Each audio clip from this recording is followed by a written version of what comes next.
All right, so let's talk about Would You Bend. This is number 2447, and this is keyhole 1147. So 1147 and 2443. I've used this on a buffet not long ago. If you follow me for a while, you saw me. Just a really simple, beautiful, decorative. And I bought like 6 of these, and I put one right here. But to me, I thought it'd be really cool to also put one on the front of the box. So that's what we're gonna do here. And then I think this looks pretty cool.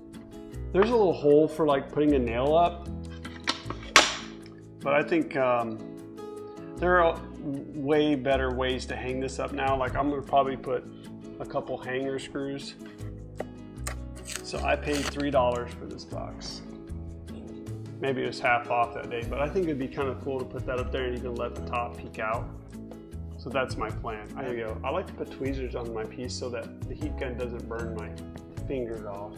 So I always heat up, and I'm a little off camera because my cable's a little far away. So heating it up, I have this on low, I think. It's not a super, and by the way, if you want to see a lot of products that I use around the shop, my website, bowtietreasures.com, under the shop link is Amazon link, and things like this heat gun are on that page. Wood glue, a lot of my stuff, this turnstile concept. It doesn't need a lot of heat, just enough to make it soft, because you want to put this on there so it's nice and soft, because you want to push it on. So now I'm going to take my finger and I'm just going to spread the glue equally or evenly all the way around with my finger. And this is one reason I always keep a wet rag around my work area, because I hate messy fingers. So it's covered really nice. For this one, I didn't do any measurements, but it probably would be good to have done that, but we're gonna wing it. So I just wanna find a nice, happy center spot. Make sure there's really no straight edges, so you're just kind of making this up. The nice thing is, once you heat this up and you start pressing it down, you're on your way to success. But before we do that, it's always good to come back, give it one more heat. I guess this is high, not low. But just give it a little bit of a heat up again without melting any varnish or chalk paint, and just give it one more last push. When I start seeing glue seep out, see if I can get it on there, you know you're doing good. In my opinion, if glue's coming out, you have enough glue and the piece is flattening out up against the piece. That's kind of my go-to. Now, you see people occasionally use tape. I did on my earlier piece only because it was rope. I don't normally tape this. There's something about the glue and the heat, and it's not really necessary. Now, I did try this last night. I think it's a nice tip, so you might learn something, at least for me. I like to take a little brush, and I just get it wet, and I'll use that brush to wipe out any of that glue. Of course, you want to clean your brush out, unless you just want to say that's my glue removal brush. But if you keep adding glue to it, it won't last very long. So if you can't get in there with your rag, which is going to be pretty typical with decorative mouldings, and I just wipe that glue off. So there's the first one. Now we have one more. Now keep in mind, if I do this, putting glue back here doesn't really work, right? So we really don't need glue up there. So how about if I center this, and then let me get my pencil, and let me just make a mark so I know not to put glue. Not that it would be bad, but I don't need to wipe off any glue, so you can see my mark where not to put glue. So first thing, I'm going to grab it with my tweezers. The larger Would You Bend, you don't really need to do this. This just really helps if you don't want to melt your fingers, or you may do something else, I don't know. But remember, I'm not really needing to bend this molding, but I want it to be pliable so that when I do put it on the wood, I can flatten it out really good. I guess you could use chopsticks.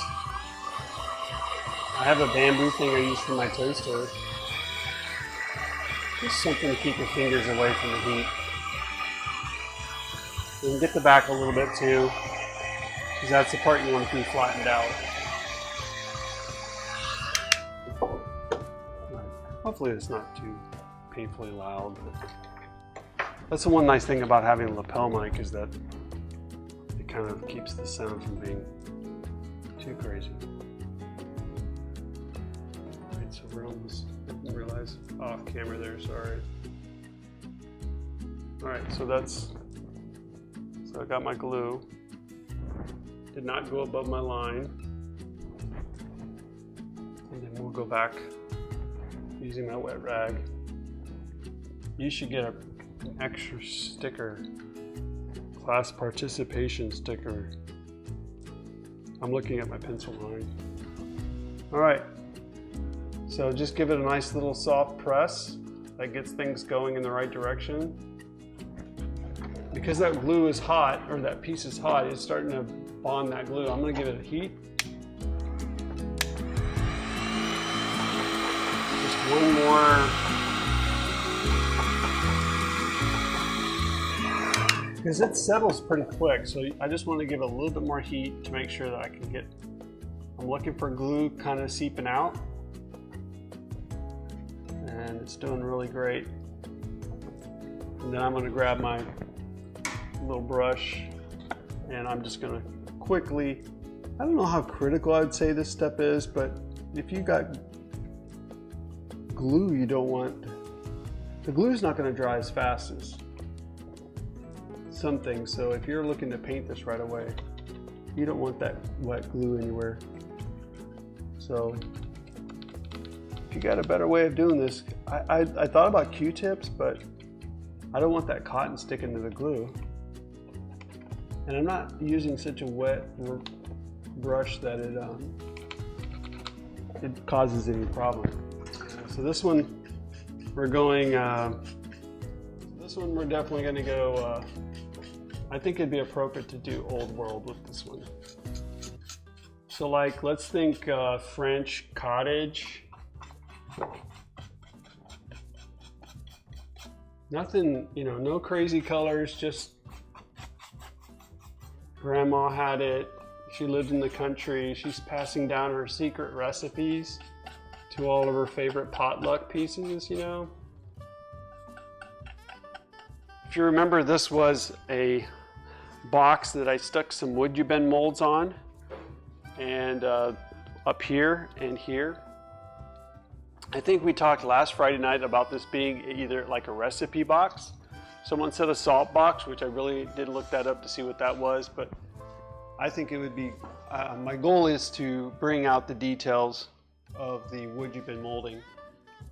Tonight, I don't have a thing rotating at the bottom, so I'm going to encourage you to go to my website if you're really interested in any of the wood you bend, any of the transfers, Dixie Belle products. You can go through my shop link on my website, and those links will jump you to their sites, and you can check out the products, and it just gives me a little bit of credit when you do that, and I appreciate it.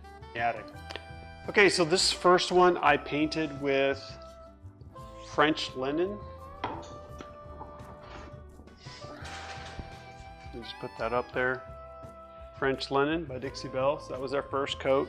And then I pulled out a couple other tones that I thought would work, but these are actually maybe a little too close. So how about if we go with Sawmill Gravy, and then I probably will do Fluff as the highlight. So 3 colors. And that works really well with the dry brush. So this will be kind of our shadow, and we'll build up from there. I'm going to use the smallish chalk paint brushes that I have from Dixie Belle, and that's the 1-inch. I thought about, I could do some craft brushes, but this one actually will keep me Usually the idea is the larger the brush, the rougher you're going to paint. And for such a small piece, the 1 inch, it's about as large as I want to go. So normally what I'll do is I'll get just a little bit of paint and I'll just kind of scrape it off, because when you're dry brushing, you don't want to do much of that. I had a viewer watching, or who had seen one of my previous pieces, asking about dry brushing, and as a resource, I forgot. I finally remembered that I have on my website, under the menu, I have a link called Lives, and pretty much all my Dixie Belle Lives, going back quite a bit, I've cataloged on that page. So when I went back, I realized I have done quite a few videos on dry brushing, which is a technique is definitely in my top 5, if you will. So tonight, I just felt inspired to do some dry brushing. Notice on my technique here that I don't want to fill in all the grooves. I want to let that French linen be my shading. So even around the keyhole, I'm leaving that there. So what we're doing is we're building from dark to light. So I'm kind of going backwards. Sometimes people will paint light and then they'll do the glazing inside. This is a little bit of a reverse technique when you're dry brushing. And as always, you can put whatever colors, or if you want to do something crazy and bold, that's fine. I just want this to look a little bit more, I think the word I tried to use last week was old world maybe. So on the top, just strokes. As tempting as it is to load your brush up so you don't have to keep dipping it, the more paint you have, the less kind of streaky and dry brush it's going to be. And you can go different directions. I usually cross hatch it, I don't go at different angles. And give yourself some freedom to be kind of haphazard and lazy, messy, or it won't feel natural. So I'm going to go right over my wood you've been mold, up and down. It's really a basic, I want to consider this a basic technique. It's not hard. You just have to, it might take a little practice to figure out how much pressure to put on there. And if you want to, you can go up and down. Just a little bit of the dry brush up close. And if you see any area, nice catch, any area you need to go back to, just don't try to use a dry brush, not necessarily going back to getting more paint. I did not paint the back, so I'm not working back there. And that's pretty much it. I'm going to put a little bit underneath. If you're joining late, we started with French linen. We put 1 coat of sawmill gravy. I think it's already looking pretty cool, but I'm going to pop it a little bit more with fluff. All right, so remember, this was the brush I used a while ago. I did not wash it. I just wiped off the excess paint because I need to keep it dry for this next technique. So this container is pretty much done. Paint's drying up in there, which is kind of cool because now I can just kind of glaze the end. I have to hold still. There we go. See how I just kind of glazed the end? If you're not sure if that's going to work, then just get you a surface and wipe some of it off. So same process a while ago.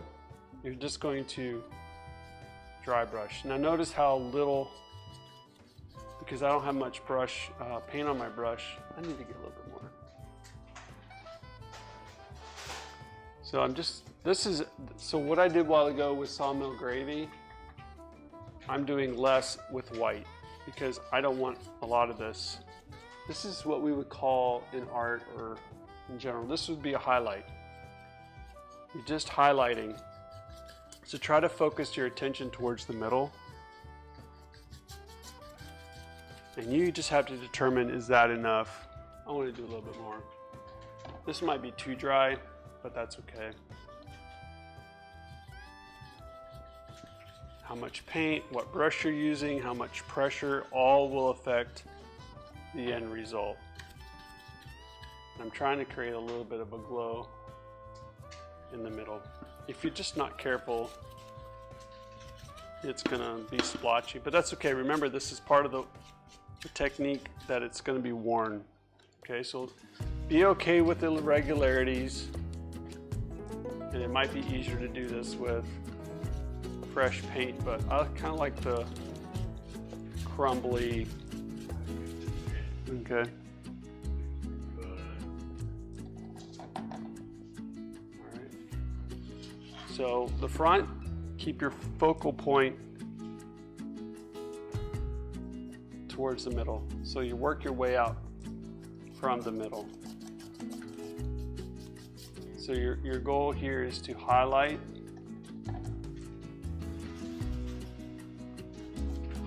the centerpiece. Okay, you don't need to highlight the whole front, mainly in the middle.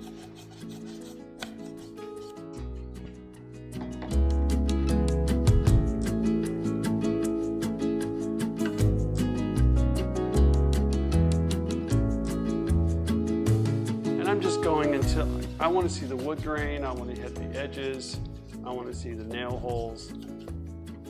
So basically here, this is after and this would be before. So it's just, I'm building up value. And we'll do this side. I'm focusing on the front or the middle, not so much the whole area.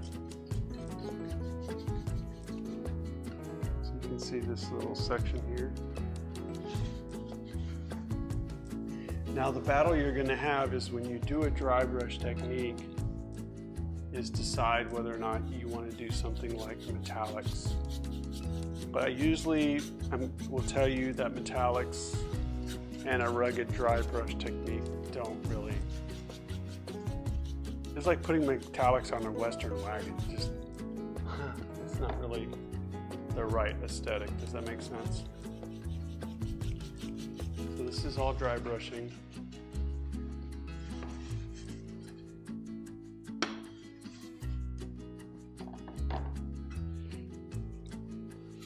Now I'm not doing these by hand because they're, I'm expecting to make a ton of money on this. I'm just doing it because, one, it's cool. If you're a crafter or an artist, this is what we do. But I did buy the box at a decent price, so my little bit of work here and there on it, I'm still making a profit, so don't get me wrong. So I'm just gliding over it with a dry brush with little paint, highlighting edges.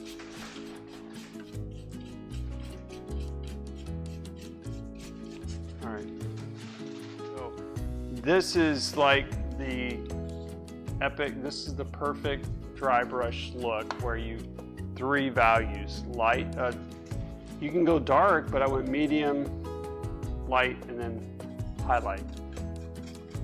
I'm not saying you can't put metallics on it, don't get me wrong, but you'll be taking it away from being a rugged piece.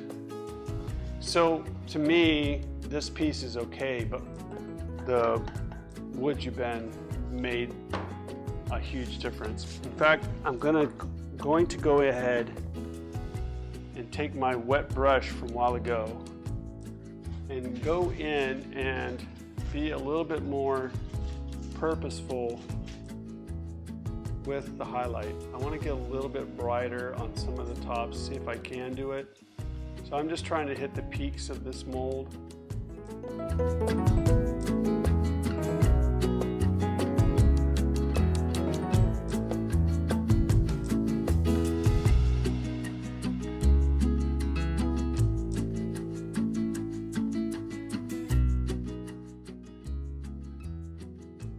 Of course, we can bust out cotton if we wanted to, but I think this is doing the job.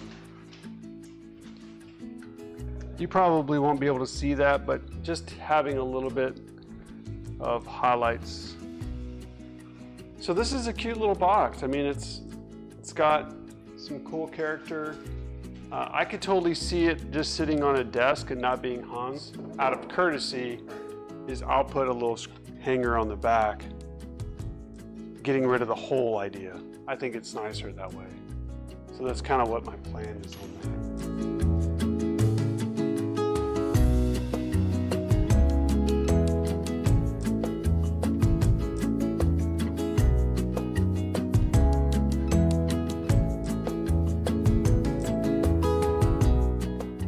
That's the end of the show. Make sure you subscribe and ring the bell before you go.